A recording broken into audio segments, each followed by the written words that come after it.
वक्ता के रूप में बुलाना चाहूंगा। एक हमारे लिए मिसाल कायम रखते हैं हमारे राष्ट्रीय महाप्रबंधक माननीय डॉक्टर आरपी सर। कहते हैं, अरे अपनी एक जमीन अपनी एक आसमान पैदा कर, अपनी एक जमीन अपनी एक आसमान पैदा कर, तू अपने लिए एक नया इतिहास पैदा कर। अरे मांगने से कब खुशी मिली है मेरे दोस्त, मांगने से कब मिली है खुशी मेरे दोस्त। तू अपने हर कदम पर एक नया विश्वास पैदा कर, एक नया विश्वास पैदा कर। इस प्रतिभा के धनी डॉक्टर माननीय आरपी सर आए और विषय बिंदु पर प्रकाश डाले।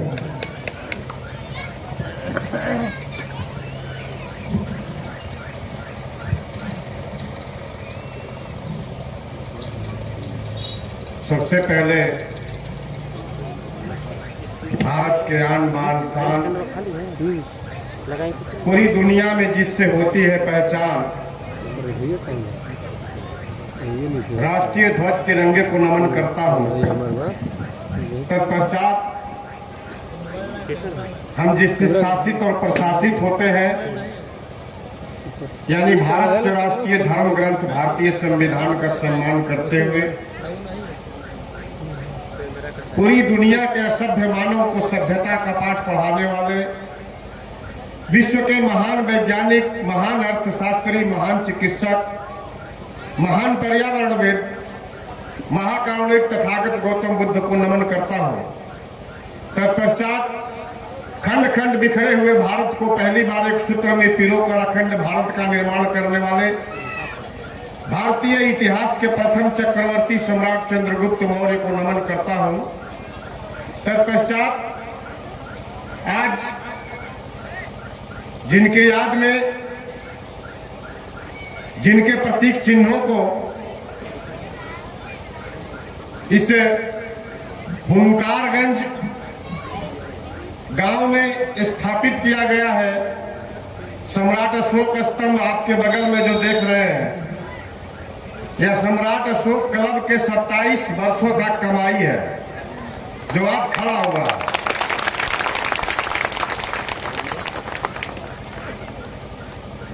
और ये आने वाले वर्षों में सदियों तक इतिहास को दोहराता रहेगा और समस्त भारतीयों को प्रेरणा देता रहेगा कि एक भारतीय होने का कर्तव्य क्या होता है और एक भारतीय की पहचान क्या होती है, यह अशोक स्तंभ बताता है। क्योंकि बीते हुए दिनों में अशोक स्तंभ भारत में नहीं के बराबर हो गए थे, इसलिए भारतीयों से राष्ट्रीयता का जो है विलुप्त होना शुरू हो गया था। हम भारतीयों के अंदर जो राष्ट्रीयता की भावना होनी चाहिए, जो राष्ट्र प्रेम की भावना होनी चाहिए, जो राष्ट्र भक्ति की भावना होनी चाहिए, उन चीजों की कमी महसूस हो रही थी। तो सम्राट अशोक क्लब के जाबाज कार्यकर्ताओं ने सोचा, विचार किया और मंथन किया कि हम पुनः भारत के लोगों के अंदर राष्ट्र प्रेम और राष्ट्र भक्ति की भावना कैसे जागृत कर सकते हैं। इसके लिए पहला रास्ता अपनाया कि हम गांव-गांव सम्राट अशोक स्तंभ लगाने का प्रतिज्ञा करते हैं। और इन 27 वर्षों के अंदर पूरे भारत में सम्राट अशोक क्लब के कार्यकर्ताओं के द्वारा 180 सम्राट अशोक स्तंभ लगाए जा चुके हैं और आने वाले वर्षों में 84,000 नहीं 84 लाख सम्राट अशोक स्तंभ लगाएंगे। हम सम्राट अशोक क्लब की ओर से घोषणा करते हैं। और उन्हीं इसलिए आज यह गांव पहले तो हुंकारगंज था, हुणरी था, लेकिन अब राष्ट्रीय हुंकारगंज हुणरी के नाम से जाना जाएगा, क्योंकि यहां से राष्ट्र भक्ति का नारा बुलंद हो रहा है। ऐसे सम्राट अशोक महान, जिनकी प्रेरणा से हम सभी सम्राट अशोक क्लब का स्थापना किए और सम्राट अशोक महान के विचारों को भारत में पुनः स्थापित करने का कार्य कर रहे हैं इन सम्राट अशोक स्तंभ के माध्यम से। ऐसे सम्राट अशोक महान जो दुनिया में महापुरुषों में दूसरे स्थान पर रहते हैं, उनको दूसरा स्थान प्राप्त हुआ है, ऐसे सम्राट अशोक महान को नमन करता हूं। साथ ही आधुनिक भारत में शिक्षा की क्रांति ज्योति जलाने वाले राष्ट्र पितामह महामना ज्योतिबा फूले और भारत की प्रथम महिला शिक्षिका माता सावित्रीबाई फूले को नमन करता हूं। शायद राष्ट्रमाता सावित्रीबाई फूले नहीं होती तो शायद आज हमारी माताएं बहनें और एक हमारी बहन जो मंच पर बैठी हैं, शायद इनको मंच पर बैठने का अधिकार नहीं होता। ऐसे सावित्रीबाई फूले को मैं नमन करता हूं जिन्होंने आप माताओं बहनों को पढ़ने का अधिकार दिलवाया अंग्रेजी अदालत से लड़ करके। साथ ही आधुनिक भारत के गरीबों शोषितों के मसीहा और इनकी लड़ाई को लड़ते लड़ते शहीद हो जाने वाले अमर शहीद बाबू जगदेव प्रसाद जी को नमन करता हूं। आज बड़ा खुशी हो रही है हमें, क्योंकि मैं भी इसी जिले का हूं और जब अपने जिले का गौरव बढ़ता है तो हर किसी को खुशी होती है। काम तो पूरे देश में करना है, लेकिन कहा गया है कि अपना घर अच्छा होता है तो सबका घर अच्छा लगता है। तो हमने प्रयास भी किया है।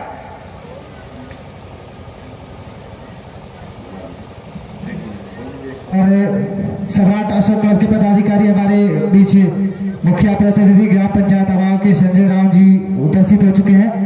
मैं तालियों के साथ उनका हार्दिक अभिनंदन स्वागत करता हूं और सभी से आग्रह करता हूं सम्राट अशोक क्लब के पदाधिकारियों से आप मंच पे सादर सम्मान पूर्वक। तो सम्राट अशोक क्लब के राष्ट्रीय महाप्रबंधक होने के नाते मैं आप लोगों को विश्वास दिलाना चाहूंगा कि सम्राट अशोक क्लब नामक जो बोधि वृक्ष है, यह बोधि वृक्ष अब सिर्फ ओंकारगंज हुंडरी में और भारत में ही नहीं है। अब इस बोधि वृक्ष की शाखाएं हमारे विश्व के अनेक राष्ट्रों में, अनेक देशों में पहुंच रही है।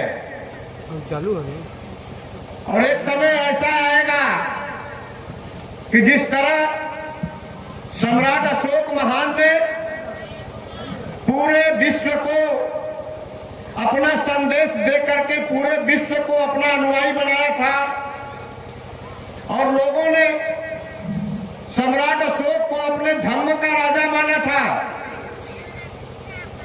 एक समय आएगा जब सम्राट अशोक क्लब सम्राट अशोक महान के विचारों को,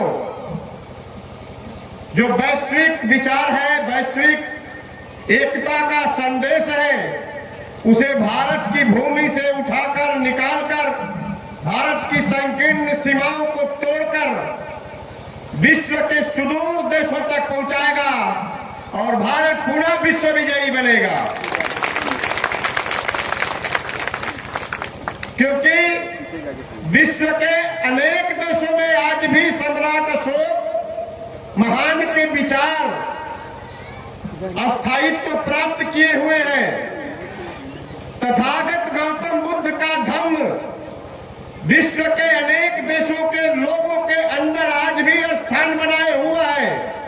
बस हमें और आपको मिलकर के दो कदम साथ चल करके उन विचारों को पुनः विश्व के अनेक लोगों तक पहुंचा करके यह संदेश देना है कि हम पुनः भारत में विश्व गुरु तथागत गौतम बुद्ध और विश्वविजयी सम्राट अशोक महान के विचारों को लेकर आपके पास आए हैं और हम आपको अपना बनाना चाहते हैं, आपको अपने दिल में स्थान देना चाहते हैं। तो एक समय ऐसा आएगा जब विश्व के लोग आपके सामने घुटने टेकेंगे और आपके मित्र राष्ट्र हो जाएंगे। आज सम्राट अशोक क्लब की तरफ सबकी निगाहें हैं और मैं दावे के साथ कहता हूं कि सम्राट अशोक क्लब के हमारे जितने भी कार्यकर्ता हैं पूरे देश में अनुकूल परिस्थितियों के साथ तो सभी लोग काम करते हैं भारत के, लेकिन सम्राट अशोक क्लब के जो कार्यकर्ता हैं हमारे वो विपरीत प्रतिकूल परिस्थितियों में काम करते हैं और ऐसी प्रतिकूल परिस्थितियों में काम करते हैं जो जीवन का सबसे प्रतिकूल परिस्थिति होगा।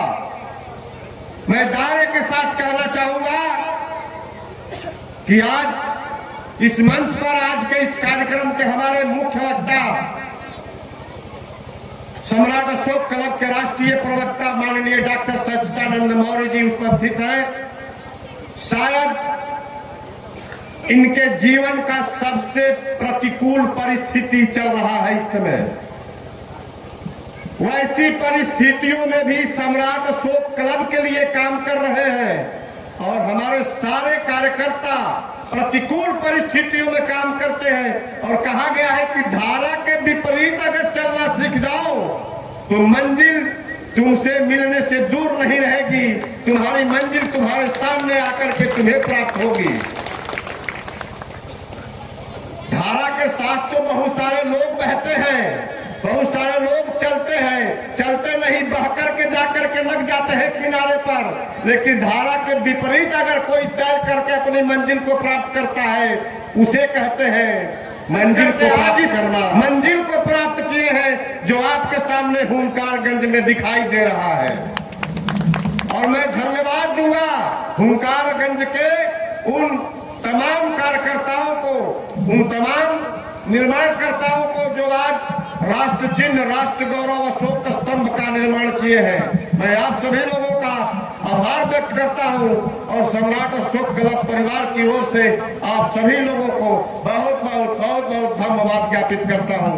इसी के साथ मैं आज यहाँ इस कार्यक्रम में उपस्थित हमारे परम सम्मानित यशस्वी राष्ट्रीय अध्यक्ष माननीय डॉक्टर दीनानाथ मौर्य जी आपका आभार व्यक्त करता हूं, कमेर की धरती पर स्वागत करता हूं और सम्मानित राष्ट्रीय प्रवक्ता माननीय डॉक्टर सच्चिदानंद मौर्य जी, साथ ही बिहार प्रदेश के बड़े ही जुझारू, मैं तो इनको देख करके बड़ा मैं भी सीखता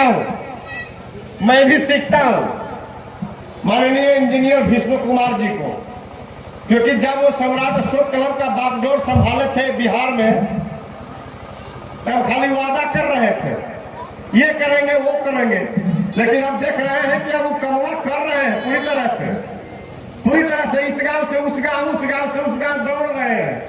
मैं बहुत एनर्जेटिक, मैं सीखता हूँ, मैं उनको देख करके सोचता हूँ कि भाई इतना परिवर्तन आपके अंदर शायद सम्राट अशोक का विचारधारा ही कर सकता। साथ ही इस कार्यक्रम में पंचायत के मुखिया जी हैं दीपक कुमार जी, इनसे पहले भी हमारी मुलाकात हो चुकी है। बड़े ही एनर्जेटिक हैं और बड़े ही उत्तेजित हैं सामाजिक कार्यों को करने के लिए। मैं आपका बहुत बहुत सम्राट अशोक क्लब की ओर से आभार व्यक्त करता हूं। साथ ही सम्राट अशोक क्लब शाखा हुंकारगंज का युवा अध्यक्ष, शायद इस कार्य का नींव रखा गया था 3-4 साल पहले कि भाई हम लोग अशोक स्तंभ लगाएंगे, लेकिन जब अखिलेश मौर्य जो युवा अध्यक्ष आप लोगों ने जिनको सम्मानित किया आया तो बोला डॉक्टर साहब आ तो गए हैं हम, सब तो लोग दे दिए हैं, लेकिन हम सोच रहे हैं कि अपने जीवन में कुछ ऐसा करके जाए कि आने वाले अनंत काल तक हमको लोग याद करते रहे। भाई देखिए, अब आपके कार्यकाल में ये निर्माण हुआ है अशोक स्तंभ का, तो मैं आपको विश्वास दिलाता हूं कि आपने एक ऐसा बेटा पैदा किया है। लोग बेटा पैदा करते हैं, वो बेटा 70 साल 80 साल 60 साल में मर जाता है और कुछ दिनों तक लोग याद करते हैं, इसके बाद भूल जाते हैं। 13 तक याद करते हैं, इसके बाद लोग कहते हैं कि 13 कर दो, बाकी भुला जाओ। कहते हैं कि नहीं? इसीलिए लोग 13 करते हैं। इसलिए सम्राट अशोक क्लब एक अभियान चलाया है कि अब अपने माता पिता का जो हम लोग 13 करेंगे ही नहीं, ताकि हमेशा याद करते रहे।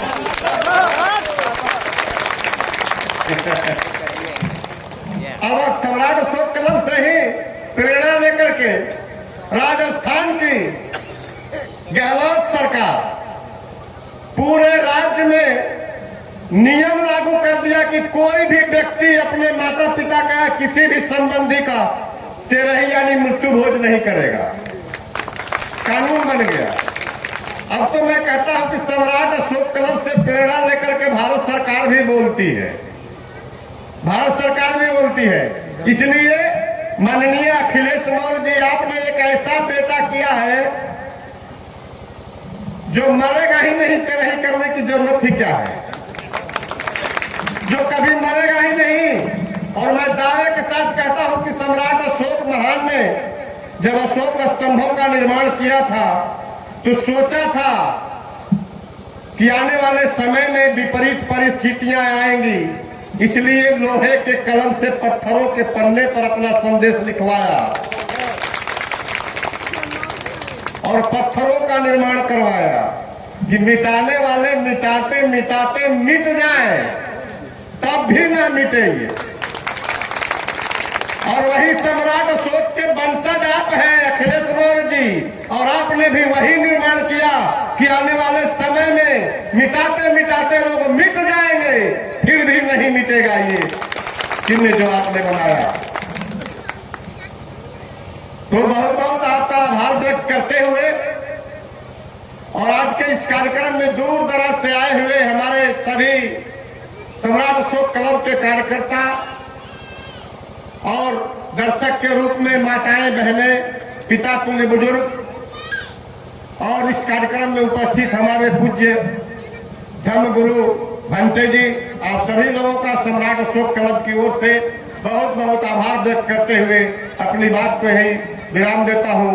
सबको नमो बुद्धाय। जय भारत, जय भारत।